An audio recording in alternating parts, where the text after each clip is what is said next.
राम बाजार स्थित petrol pump के मालिक ओम प्रकाश के द्वारा सूचना दी गई कि उनके पेट्रोल पंप पर एक व्यक्ति है जितेंद्र कुमार, दुर्गेश कुमार है ना, वो पेमेंट करता है, लेकिन उनके मोबाइल से वो दिखाता है कि डेबिट है, लेकिन जो पेट्रोल पंप के मालिक हैं यूको बैंक मर्चेंट ऐप में उनके द्वारा क्रेडिट भुगतान नहीं दिखाया जा रहा है कि उनके ऐप में पैसा आई है।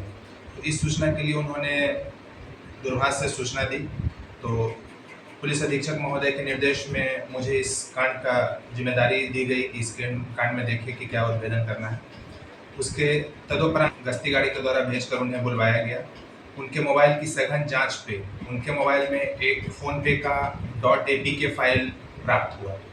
ये फर्जी पेमेंट के द्वारा इनके द्वारा किया जा रहा था, इस पेमेंट से, इस ऐप के द्वारा। इसमें होता क्या है कि जिस तरह से रियल फ़ोनपे का ऐप के द्वारा डेबिट का मैसेज आता है पेमेंट सक्सेसफुल का, उसी तरह से फर्जी पेमेंट के द्वारा इनके पास पूर्णतः उसी तरह से रेप्लिका आती है, बट अमाउंट डेबिट नहीं होती है। जो संबंधित हैं, जो धारक हैं, जो इससे पेमेंट कर रहे हैं, उनसे पेमेंट की डेबिट नहीं होती है, और जो सामने वाले हैं जिनके अकाउंट में पैसा जाना होता है उनके अकाउंट में क्रेडिट नहीं होती है। ये फर्जी ऐप है। .apk फाइल के उपयोग करके इनके द्वारा पिछले 3 वर्षों से ऐसा किया जा रहा था। इनके मोबाइल में जब सघन जांच की गई तो इनके स्क्रीनशॉट्स में बहुत सारे फाइल सेव पाए गए। तो सेव फाइल को जब देखा गया तो इनमें इनके द्वारा विभिन्न जगहों पर इस तरह के भुगतान किए गए थे। इन भुगतानों की बैंक के असली स्टेटमेंट से जब मिलान की गई तो एक भी भुगतान सही नहीं पाई गई, जिससे यह सत्य प्रतीत होता है कि इनके द्वारा जो इस एपीके फाइल के माध्यम से, फ़ोनपे के फर्जी ऐप के माध्यम से हमेशा इस तरह का पेमेंट किया जा रहा है। की राशि पेट्रोल पंप पर बहुत ज़्यादा हुए, लाखों में हुई है, लेकिन इनके द्वारा कल जो पेमेंट की जा रही थी वो 260 रुपया की जा रही थी, और पिछले 2 दिन पहले 310 रुपया की जा रही थी।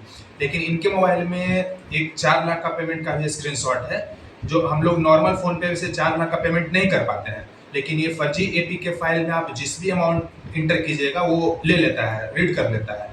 और इनके द्वारा मतलब इस तरह से प्रतीत होता है कि इनके द्वारा बहुत ही राशि का किया गया है, परंतु अभी आगे भी अनुसंधान के अंतर्गत हम लोगों को और भी जानकारियां मिलने पर अभी तक कार्रवाई की जाएगी। नहीं, इस तरह से इनके मोबाइल में 16 से 20 स्क्रीनशॉट्स पाए गए कि पिछले 3 वर्षों से ऐसा करते आ रहे थे। इस तरह के फ्रॉडस्टर्स का कोई गैंग भी है क्या सर? हाँ, इस तरह से पेट्रोल पंप का जो मालिक है उनका कहना है कि उनके द्वारा इस तरह का बहुत सारी वित्तीय अनियमितता हुई है, लेकिन अभी फिलहाल पूछताछ से इन्होंने अकेला इस कार्य को करने के लिए बारे बताया है, लेकिन गहन अनुसंधान के बाद यदि किसी गैंग का पर्दाफाश होता है तो उसकी भी उद्भेदन की जाएगी। अपराधी का नाम दुर्गेश कुमार है, पिता का नाम उपेंद्र यादव है। ये निवासी हैं कोल, थाना बौसी के।